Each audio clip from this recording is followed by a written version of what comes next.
ದೆಹಲಿ ಸಭೆಗೂ ಮುನ್ನ ಕರ್ನಾಟಕ ಭವನದಲ್ಲಿ CM breakfast meeting ಮಾಡಿದ್ರು. ಪರಮೇಶ್ವರ್, ಕೆಜೆ ಜಾರ್ಜ್, ಮಹದೇವಪ್ಪ, ಎಂಬಿ ಪಾಟೀಲ್, ಹರಿಪ್ರಸಾದ್, ಸತೀಶ್ ಜಾರಕಿಹೊಳಿ, ಪೊನ್ನಣ್ಣ ಇವರೆಲ್ಲರೂ ಕೂಡ ಈ ಸಭೆಯಲ್ಲಿದ್ದರು. ದೆಹಲಿ ಸಭೆಗೂ ಮುನ್ನ ಕರ್ನಾಟಕ ಭವನದಲ್ಲಿ ಬ್ರೇಕ್ಫಾಸ್ಟ್ ಮೀಟಿಂಗ್ ಆಯಿತು. ಅಂದ್ರೆ ಈ ಸಭೆ ಇನ್ನೇನೋ ಸ್ವಲ್ಪ ಹೊತ್ತಲ್ಲಿ ಆರಂಭ ಆಗುತ್ತೆ. ಅದಕ್ಕೂ ಮುಂಚೆ ಫೋಟೋ ನೋಡ್ತಾ ಇದ್ದೀರಿ ನೀವು. ಎಕ್ಸ್ಕ್ಲೂಸಿವ್ ಫೋಟೋ ಸುವರ್ಣ ನ್ಯೂಸ್ಗೆ ಲಭ್ಯ ಆಗಿದೆ. Breakfast ಮೀಟಿಂಗ್ನ photo. ಸಿಎಂ ಆಪ್ತ ಸಚಿವರುಗಳು ಸಭೆಯಲ್ಲಿದ್ದಾರೆ ಅಥವಾ ಈ ಬ್ರೇಕ್ಫಾಸ್ಟ್ ಮೀಟಿಂಗ್ ಅಲ್ಲಿ ಇದ್ದಾರೆ.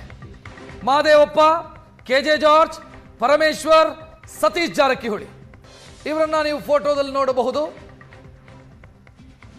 ಪೊನ್ನಣ್ಣ ಇದ್ದಾರೆ, ಮುಖ್ಯಮಂತ್ರಿಗಳ ಕಾನೂನು ಸಲಹೆಗಾರ. ಬಿಕೆ ಹರಿಪ್ರಸಾದ್ ಇದ್ದಾರೆ. ಎಂಬಿ ಪಾಟೀಲರನ್ನ ಕೂಡ ನೀವು ನೋಡ್ತಾ ಇದ್ದೀರಿ.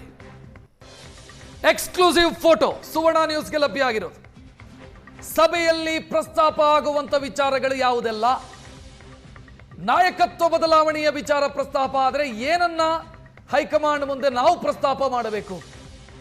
ಇದು ಈ ಮೀಟಿಂಗ್ ಅಲ್ಲಿ ಚರ್ಚೆಯಾಗಿರುವಂತ ಸಾಧ್ಯತೆ ಇದೆ. ನೋಡ್ತಾ ಇದ್ದೀರಿ ಯಾರೆಲ್ಲ ಇದ್ದಾರೆ ಮೀಟಿಂಗ್ ಅಲ್ಲಿ, ಬ್ರೇಕ್ಫಾಸ್ಟ್ ಮೀಟಿಂಗ್ ಅಲ್ಲಿ.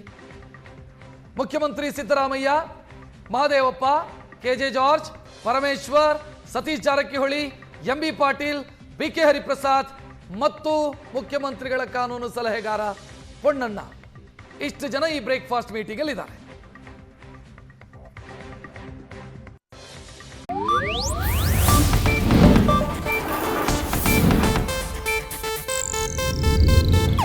ಇದು ಏಷ್ಯಾನೆಟ್ ನ್ಯೂಸ್ ನೆಟ್ವರ್ಕ್ ಪ್ರಸ್ತುತಿ.